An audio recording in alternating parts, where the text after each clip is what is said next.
Good evening, everyone.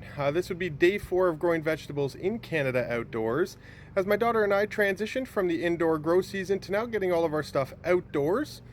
For day 3, we missed it due to the heavy downpour here in Simcoe, so we are on day 4, and for day 4 of growing in Canada, let's take a quick gander. So over here in our garden where we have our pepper section, right along we'll go through. Right over into a small little pile. We didn't want to waste a tomato, so we do have a tomato there that's doing nice and well. Over to our pepper section where we have a different variety of peppers with a great amount of companion plants that are going to bring some excellent pollinators and those bugs that we want to keep those pests away from our garden. As we move along to our tomato section where we have a bunch of our tomatoes from our beefsteaks to cherries on the go. Again, with onions planted all the way through. They are an excellent companion plant and a pest controller throughout their grow season. As well as we have a whole bunch again of our plants that are excellent for pollinators and bringing in those bugs that we want to control our pests.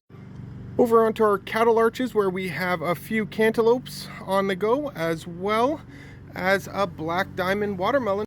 As we move along, we have a couple of garlics that are just about ready for harvesting.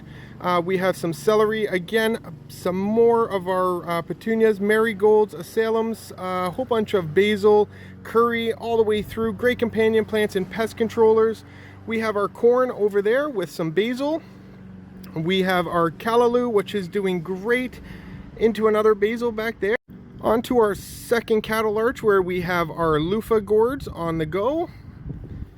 And we keep moving along to our cucumbers. Those two are struggling for the transplant. They are still a little bit green, so we're going to watch them, but they do look like they're struggling compared to the others. Again, we have a couple of our marigolds and asylums, great companion plants for our cucumbers. As we move along to our last and final cattle arch, these are pumpkins, followed by our butternut squashes.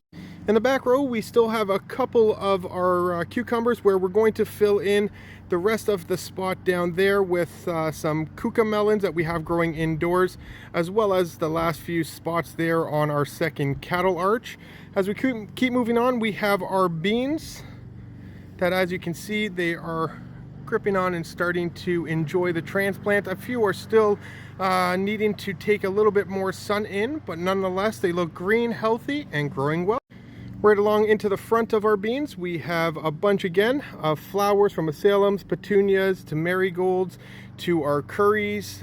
We do have a blueberry and chive plant with a basil in the back, all great companions to our bean plant.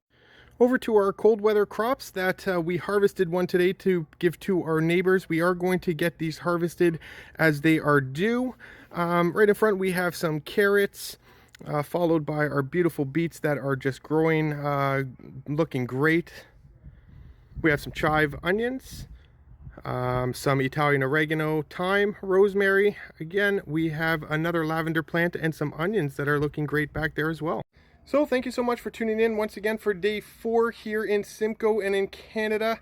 We really appreciate all the support, and if you haven't yet, check out our website at canadianveggies.com for 100% organic items from our garden, as well as some services that my daughter and I currently offer. Again, it's canadianveggies.com for day 4. Thanks for tuning in.